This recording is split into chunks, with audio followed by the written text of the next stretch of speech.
Buenos días a todos. ¿Qué tal estáis, chicos? ¿Cómo fue la tarde de ayer? Espero que estéis súper bien. Como ya sabéis, hoy vamos a ver el último tema del libro, ¿de acuerdo? Resumen express del tema 17, que es el tema que nos habla de viajes, conducción preventiva y eficiente, ¿de acuerdo?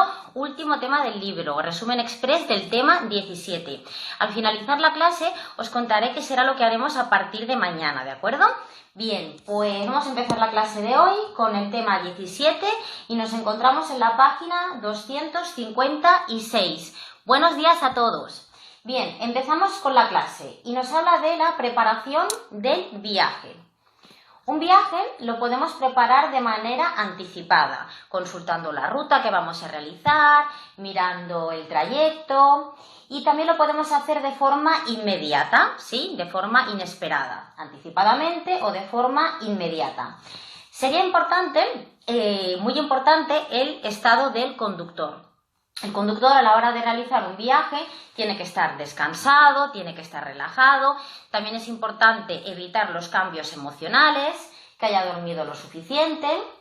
También tendríamos que comprobar, por otro lado, el estado del vehículo, hacerle una revisión antes de realizar ese viaje, comprobar la presión de los neumáticos, como ya sabéis, revisar tanto el nivel de aceite como el líquido de frenos, líquido de refrigerante. En el caso de que lleváramos un remolque, también sería importante revisar el anclaje del remolque, comprobar que se encuentre en buen estado.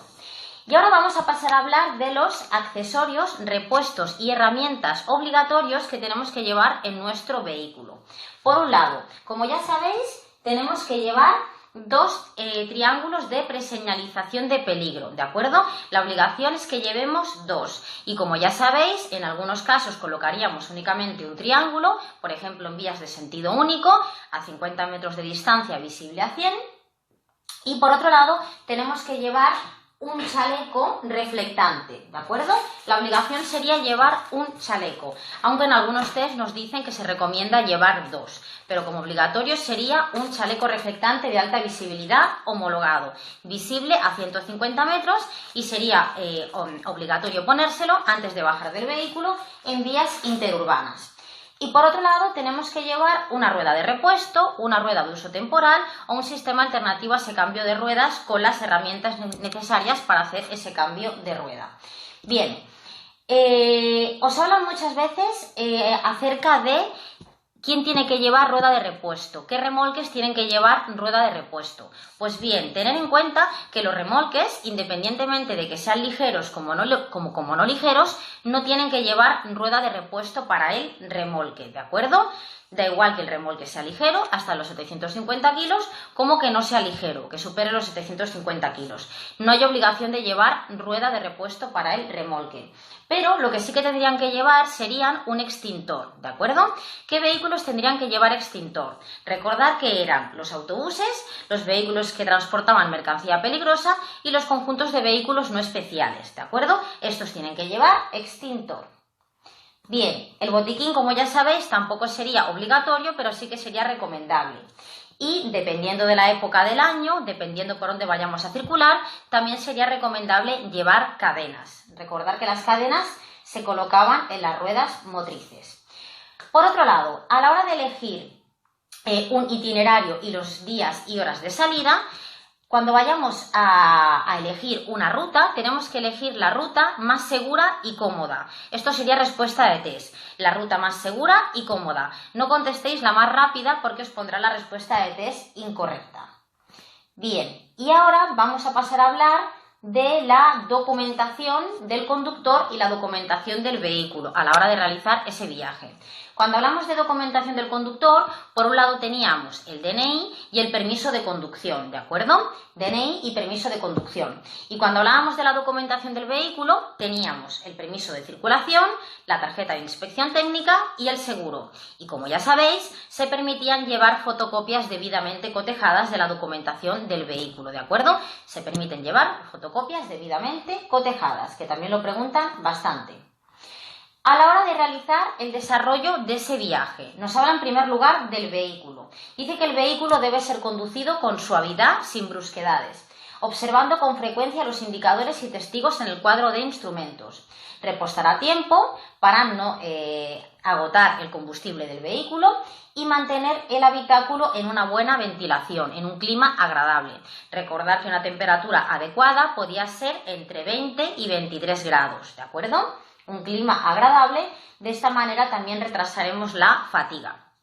Por otro lado, ¿cómo tiene que estar el conductor durante el desarrollo de ese viaje? Como hemos dicho, tiene que conducir relajadamente y no tener prisa por llegar, no causar peligro, entorpecimiento o molestias, nunca competir, dar lecciones, vengarse o picarse, adelantar correctamente y cooperar cuando somos adelantados y circulando en caravana extremar la precaución y mantener siempre la distancia de seguridad y no cambiarnos de carril sin necesidad. Bien, vamos a hablar ahora de los descansos y las comidas cuando realicemos un viaje. Como ya sabéis también, había que descansar cada 2 horas o cada 200 kilómetros de recorrido, ¿de acuerdo? Si nos preguntan cuánto tiempo tenemos que descansar o hacer una parada, cada 2 horas o cada 200 kilómetros de recorrido. Evitar las comidas copiosas o de difícil digestión, siempre comidas ligeras y de fácil digestión. No tomar bebidas alcohólicas ni gaseosas y aprovechar para echar un vistazo al vehículo, especialmente a los neumáticos, niveles de aceite, líquidos refrigerantes. Importante que los cristales se mantengan siempre limpios y los pilotos. Y ahora vamos a pasar a hablar de la conducción preventiva. Y nos dice, la conducción preventiva permite recoger información, adelantarse a los acontecimientos y reaccionar adecuadamente. Y se basaría en 3 principios: visión, anticipación y gestión del espacio. Estamos hablando de conducción preventiva. Os he hecho por aquí un dibujito para que lo veáis. Conducción preventiva. Tenemos por un lado la visión, la anticipación y la gestión de ese espacio. Conducción preventiva. Bien, y vamos a empezar a hablar de la visión.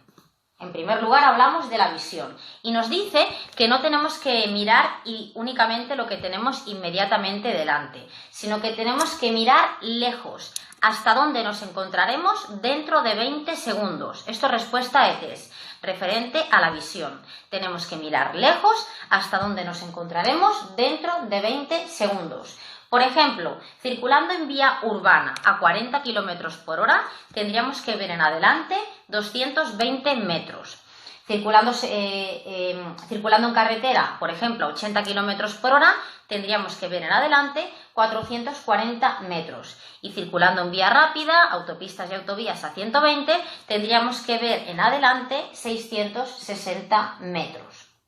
Como ya sabéis, a medida que aumenta la velocidad, disminuye el campo de visión y perdemos lo que era la visión periférica, que era lo que teníamos a ambos lados. Por lo tanto, también es muy importante tener que observar con frecuencia los espejos retrovisores. Os pueden preguntar con qué frecuencia los tenemos que mirar. Por un lado, en vías urbanas y con tráfico denso, vías urbanas y carreteras con tráfico denso, hay que observar los espejos retrovisores cada 5 o 10 segundos con esta frecuencia. Por otro lado, si circulamos en carreteras sin tráfico o en vías rápidas, autopistas y autovías, tenemos que mirarlos cada 10 o 15 segundos, entre 10 y 15 segundos en el caso de carreteras sin tráfico o en autopistas y autovías. Como podéis comprobar, los espejos retrovisores hay que mirarlos con bastante frecuencia. Hablando de los espejos retrovisores, os empiezo hablando de los espejos exteriores. Los espejos exteriores son convexos. ¿Qué quiere decir? Quiere decir que lo que podemos observar a través de los espejos retrovisores nos ofrece un campo de visión más amplio, pero la imagen está un poco reducida. La imagen es un poco más pequeña que en tamaño real, ¿de acuerdo? Por lo tanto, los espejos retrovisores exteriores serían convexos, nos ofrecen un mayor campo de visión, pero la imagen está un poco reducida. Por otro lado, el espejo interior sería un espejo plano y nos ofrece una visión real de la distancia a la que tenemos, por ejemplo, los vehículos que tenemos detrás de nosotros, ¿de acuerdo? Sin distorsionar la imagen. Vamos a pasar a hablar ahora de los ángulos muertos. Recordar que el ángulo muerto, por la estructura que tiene el vehículo, es muy difícil eliminarlo por completo. Siempre hay un espacio que no podemos ver a través del espejo retrovisor. Para evitar los ángulos muertos, nos dicen que sería importante, a la hora de hacer una maniobra, por ejemplo, un desplazamiento lateral o un adelantamiento, mirar a través de las ventanillas, ¿de acuerdo? Nos dicen que tenemos que girar la cabeza un máximo de 45 grados. Si os lo preguntan, giraremos la cabeza un máximo de 45 grados. Hemos hablado de la visión y ahora pasamos a hablar de la anticipación. Nos dicen que el conductor debe ser consciente de que cualquiera puede tener un error o cometer una infracción, anticipándose a los peligros y estando preparado para actuar en caso de emergencia, ya que siempre se reacciona más apropiadamente ante una situación que se ha previsto que a una situación que aparece por sorpresa. Por lo tanto, cualquiera de nosotros reaccionaremos mejor, adecuadamente, en el caso de haber previsto una situación de peligro. Hay una pregunta de test que hace referencia a esto y dice que si nosotros prevemos que se puede manifestar un peligro, sí sería conveniente colocar el pie encima del pedal del freno, ¿de acuerdo? La respuesta de test sería que sí que sería conveniente cambiar el pedal del acelerador al freno, pero cuidado, sin llegar a presionarlo, ¿de acuerdo? Para ganar unos segundos de tiempo, si creemos que se puede manifestar un peligro, quitamos el pie del acelerador y lo ponemos en el pedal del freno. De esta manera, si se manifiesta el peligro, ya hemos ganado unos segundos o unas milésimas de segundo para reaccionar más adecuadamente. Más cositas. Nos dicen que para poder anticiparse y tener tiempo para reaccionar es fundamental mantener una velocidad adecuada, que se adapte a las circunstancias de la vía, de su entorno, del vehículo, del propio conductor y permita reaccionar con seguridad por si surge ese peligro. ¿De acuerdo? Bien, y ahora vamos a pasar a hablar del control del espacio. Cuando hablamos del control del espacio, en primer lugar vamos a hablar del espacio delantero, de esa distancia de seguridad que tenemos que mantener con el vehículo que tenemos delante. Como ya sabéis, la distancia de seguridad es aquella que se tiene que mantener con el vehículo que tenemos delante para que en caso de frenazo brusco nos permita detenernos sin colisionar con el vehículo que tenemos delante. Pues bien, hablando de la distancia de seguridad, aquí nos la está traduciendo en segundos. Nos está diciendo cuántos segundos tenemos que mantener de distancia de seguridad con el vehículo que tenemos delante. Pues bien, nos dice que tendríamos que dejar 2 segundos de distancia de seguridad con el vehículo que nos precede y ampliarla a 3 segundos si nos encontramos fuera de poblado. Por lo tanto, entendemos que dentro de poblado una distancia de seguridad de 2 segundos y fuera de poblado una distancia de seguridad de 3 segundos. Pero habría algunos casos en los que habría que aumentar un segundo más esa distancia de seguridad, ampliarla, tanto dentro como fuera de poblado. Por ejemplo, en el caso de que existan condiciones meteorológicas o ambientales adversas, ¿de acuerdo? Ampliar un segundo más esa distancia de seguridad. ¿Qué más? Nos dice que en el caso de que el conductor se encuentre un poco fatigado o somnoliento, ¿de acuerdo? Ya que el tiempo de reacción aumenta, también aumentaría nuestra distancia de reacción. Aumentaríamos también un segundo más la distancia de seguridad. Y cuando el vehículo de detrás se nos acerca demasiado. Esto también es respuesta a test. Aquí os enseño una imagen para explicaroslo mejor. Por ejemplo, en este caso, tenemos el vehículo rojo y el vehículo negro. Si se acercara por aquí detrás del vehículo rojo, otro vehículo y se acercara demasiado al vehículo rojo, ¿qué tendría que hacer este vehículo? Ampliar la distancia de seguridad con el vehículo que tiene delante, ¿de acuerdo? En el caso de que se acerque por detrás un vehículo y se acerque demasiado al vehículo rojo, el vehículo rojo tendría que aumentar la distancia de seguridad con el vehículo que tiene delante, ¿de acuerdo? Esto nos lo pueden preguntar. Bien, y ahora pasamos a hablar del espacio trasero. Hemos hablado del espacio delantero, de esa distancia de seguridad, y ahora hablamos del trasero. Y nos dice, en ocasiones es el vehículo de detrás el que se acerca excesivamente, provocando una situación peligrosa que puede acabar en accidente. ¿Qué tendríamos que hacer en estos casos? En los casos de que el vehículo de detrás se nos acerque demasiado. Nos dice que tenemos que dejar un intervalo de 1 segundo más con el vehículo de delante. Por otro lado, señalizar las maniobras con más tiempo y frenar con tiempo suficiente y de forma progresiva para avisar al vehículo que tenemos detrás de nosotros. Ahora pasamos a hablar del espacio lateral, ¿de acuerdo? Muy importante. Como ya sabéis, ayer hablábamos de la zona de incertidumbre, que era el espacio que nos rodeaba. Zona de incertidumbre tenía los peatones, los vehículos y los animales. Pues bien, antes de bajar de un vehículo, también es súper importante comprobar que no viene otro vehículo u otro usuario al que podamos poner en peligro. Espacio lateral. Bien, y ahora hablamos a la hora de detener un vehículo, ¿de acuerdo? Cuando vayamos a detenerlo, cuando el vehículo se encuentre inmovilizado, ¿qué tenemos que hacer? Pues nos dice que tendríamos que dejar con el vehículo que tenemos delante una distancia mínima de 2 o 3 metros, ¿de acuerdo? A la hora de detenernos, tendríamos que dejar una distancia con el vehículo que tenemos delante de 2 o 3 metros. De esta manera nos dice que si el vehículo de delante se desplaza hacia atrás, habrá tiempo de avisarle.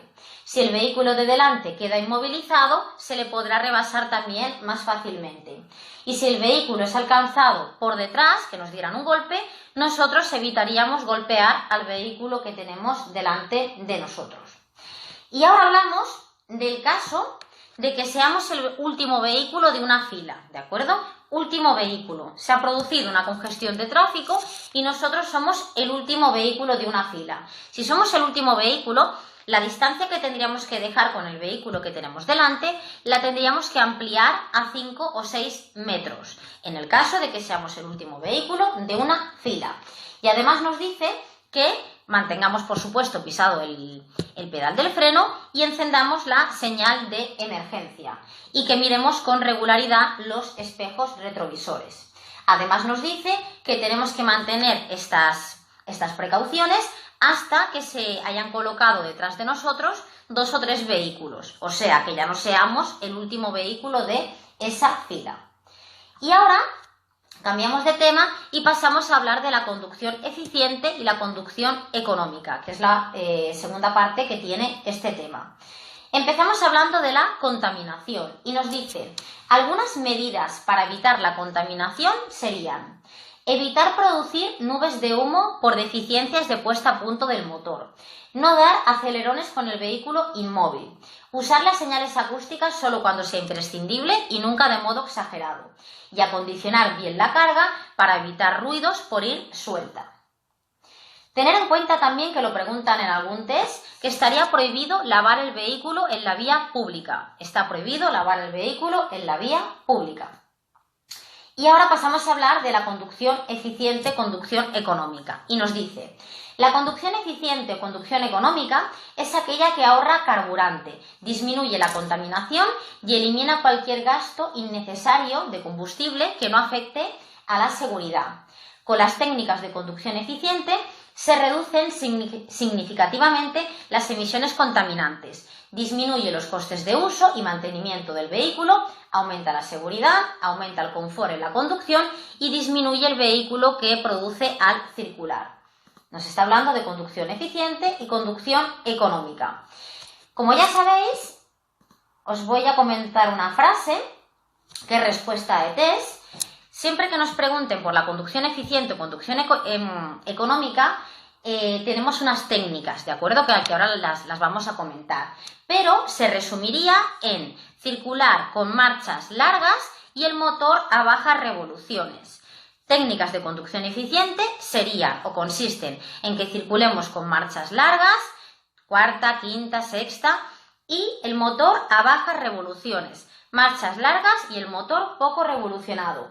De esta manera lo que conseguimos es ahorrar combustible, ¿de acuerdo? Ahorrar combustible, por lo tanto nos ahorramos dinero. Y además el vehículo expulsa menos gases contaminantes, ¿de acuerdo? Por lo tanto también estaríamos cuidando el medio ambiente. Cuando os hablan de las técnicas de conducción eficiente, os hacen una distinción entre vehículos diésel, con motor diésel, y vehículos de motor de gasolina, ¿de acuerdo?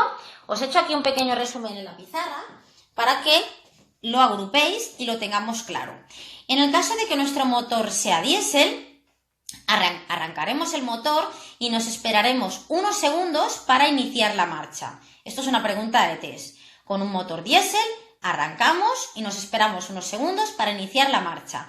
Y tenemos que cambiar de marchas entre 1500 y 2000 revoluciones por minuto. Esto con un motor diésel.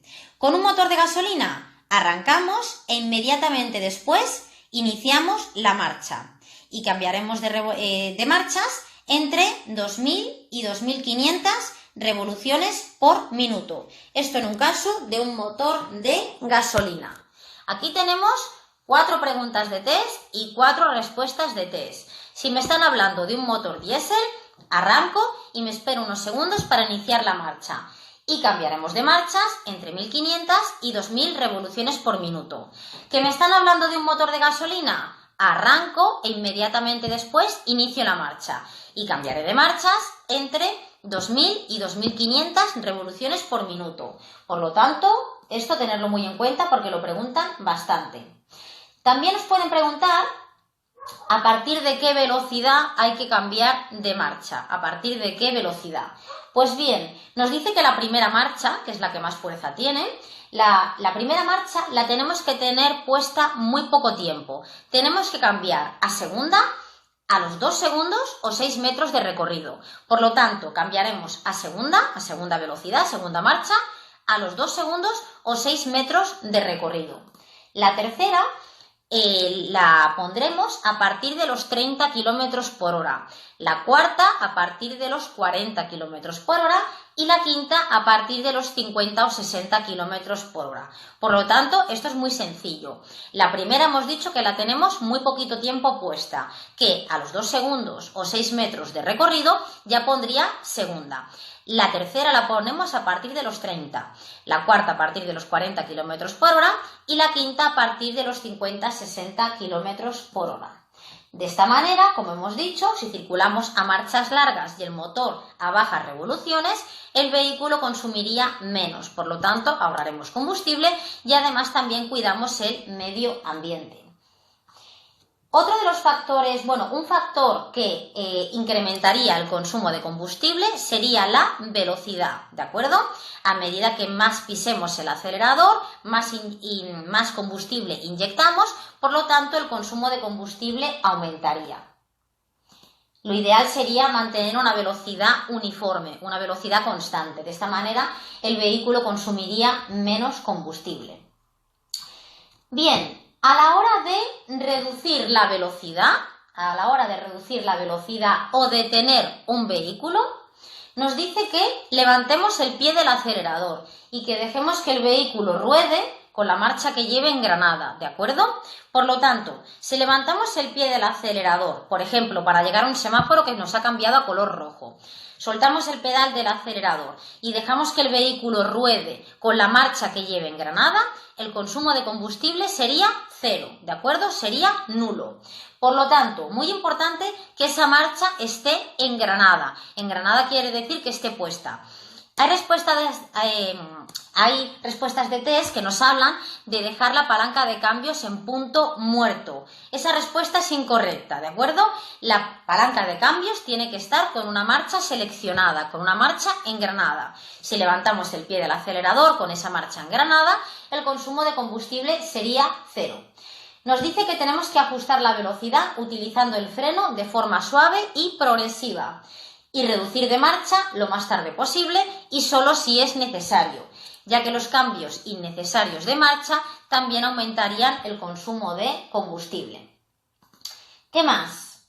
Si preveo que la inmovilización de mi vehículo va a superar el minuto, hay preguntas de test también acerca de esto, si nos quedamos inmovilizados en una caravana, por ejemplo, y yo preveo que la inmovilización va a superar el minuto, nos recomiendan que apaguemos el motor, ¿de acuerdo?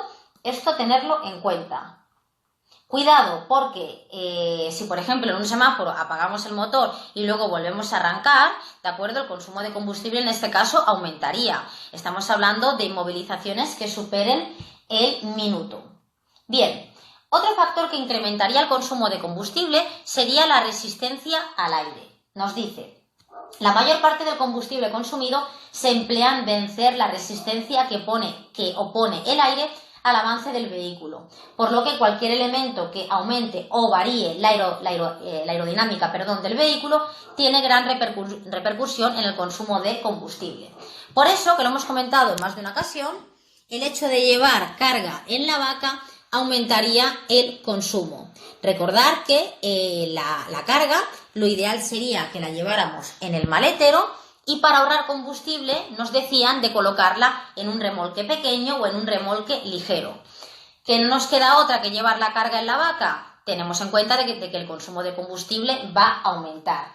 Incluso llevando la vaca vacía, como ya sabéis. Nos recomiendan desmontar la vaca si no vamos a transportar carga. El tema de las ventanillas. Si llevamos las ventanillas abiertas, el aire entra en el interior del vehículo, por lo tanto sería una resistencia también a vencer, ¿de acuerdo? Y el consumo de combustible aumentaría. Por lo tanto, sería preferible llevar las ventanillas cerradas, ¿de acuerdo? Y llevar el aire acondicionado puesto. Aunque, que os lo pueden preguntar, el aire acondicionado también aumenta el consumo, pero sería preferible llevar el aire acondicionado encendido que llevar las ventanillas bajadas de nuestro vehículo. ¿Qué más? Y por otro lado, también muy importante, para evitar un consumo excesivo de combustible, sería mantener ese vehículo con un buen mantenimiento. Y nos dice: la periódica puesta a punto del vehículo influye notablemente en el ahorro de carburante. Por lo tanto, se debe de mantener en perfecto estado el sistema de encendido, el sistema de alimentación y los sistemas de refrigeración y lubricación. También muy importante respecto al consumo de combustible sería que los neumáticos siempre estén en la presión que nos indique el fabricante. El hecho de que los neumáticos tengan menos aire incrementaba el consumo de combustible. Además, también había más riesgo de reventón y se desgastaban más por los laterales. Hemos hablado de la presión de los neumáticos. Recordar que los neumáticos había que comprobar la presión con los neumáticos en frío 1 o 2 veces al mes. Bien, por otro lado, y ya para ir terminando, el consumo de combustible también varía en función de la vía por la que vayamos circulando. Por ejemplo, en un periodo corto de tiempo, el vehículo siempre va a consumir más en vías dentro de poblado, en vías urbanas, ya que nos encontramos con señales, interactuamos con peatones, semáforos. El hecho de que el vehículo no llevara una velocidad constante, el consumo de combustible incrementaría también. Bien, y por supuesto, el hecho de que lleváramos carga, de que el vehículo pesara más o que el vehículo fuera totalmente lleno, ocupado, también incrementaría el consumo. Bien, y bueno, hemos terminado, chicos, hemos terminado el tema 17, resumen express del tema 17 y que además era el último tema del libro. Ya le hemos dado 2 vueltas, ¿de acuerdo? Bien, quiero comentar, antes de deciros lo que haremos mañana, quiero comentaros una pregunta que me habéis hecho llegar. Y la pregunta nos dice que en caso de accidente fuera de poblado, ¿los sanitarios podrán rebasar los 120 km/h para llegar antes al lugar de los hechos? Bueno, como ya sabéis, los vehículos prioritarios en servicio urgente, ambulancia, policía o bomberos, cuando van en servicio urgente pueden superar límites de velocidad, igual que también podían saltarse señales, saltarse semáforos, marcas viales. Lo que nunca podían desobedecer, mejor dicho, lo que siempre tienen que obedecer, serían las señales y órdenes de los agentes. Estas siempre tienen que respetarlas, pero tenemos en cuenta de que un vehículo prioritario en servicio urgente puede saltarse límites de velocidad como demás tipos de señalización. También os digo que bajo su responsabilidad, así que sí que podrían, tanto dentro como fuera de poblado, superar los límites de velocidad. Bien, y ahora os voy a comentar lo que vamos a hacer a partir de mañana. Bien, mañana lo que vamos a hacer, ya le hemos dado 2 vueltas al libro, chicos, creo que es más que suficiente y además, como ya sabéis, las clases las podéis recuperar tanto en Instagram, YouTube como Facebook, ¿de acuerdo? Las tenéis completas y también tenéis los resumen express. Bien, mañana, ¿qué vamos a hacer? Mañana os quiero todos aquí preparados, que pasaré lista a las 12 y quiero que estéis todos con un papel y un boli, ¿de acuerdo? Os quiero a todos preparados. Y lo que haremos será un test, pero un test de 30 preguntas, ¿de acuerdo? Un test como el que os encontraréis cuando vayáis a hacer el examen, ¿de acuerdo? El test lo voy a confeccionar yo, entonces, con eso os quiero decir que no va a ser tampoco muy fácil, habrá un poco de todo. Voy a intentar sacar aproximadamente un par de preguntas de cada tema, ¿de acuerdo? Así que todos los temas tienen que estar claros porque, como ya sabéis, nos puede caer cualquier pregunta. Entonces, mañana os cantaré ese test con las 30 preguntas. Iremos poco a poco, repetiré la pregunta para que quede claro. Si tiene alguna imagen, os enseñaré también la imagen para que la veáis y luego os cantaré las 3 respuestas, ¿de acuerdo? Pero lo corregiremos el viernes. De esta manera, los que no podáis seguir mañana la clase en directo, tendréis toda la tarde de mañana y también la mañana de mañana hasta las 12 para hacer el test, ¿de acuerdo? Os recomiendo que cojáis papel y boli y que únicamente apuntéis las respuestas, ¿de acuerdo? Que os hagáis los numeritos del 1 al 30 y que únicamente contestéis pues A, B, C, la que sea, ¿de acuerdo? Así que mañana vamos a ver cómo vamos de nivel, cómo van esos fallos. Y mañana nos vemos aquí a las 12, todos preparados para hacer ese test, ¿de acuerdo? Así que, chicos, esta tarde tenemos que hincar codos con el libro, ¿de acuerdo? Así que un besazo muy grande, gracias a todos por seguirnos cada día y nos vemos mañana a las 12 con ese super test, chicos. Que vaya muy bien. Hasta mañana. Adiós.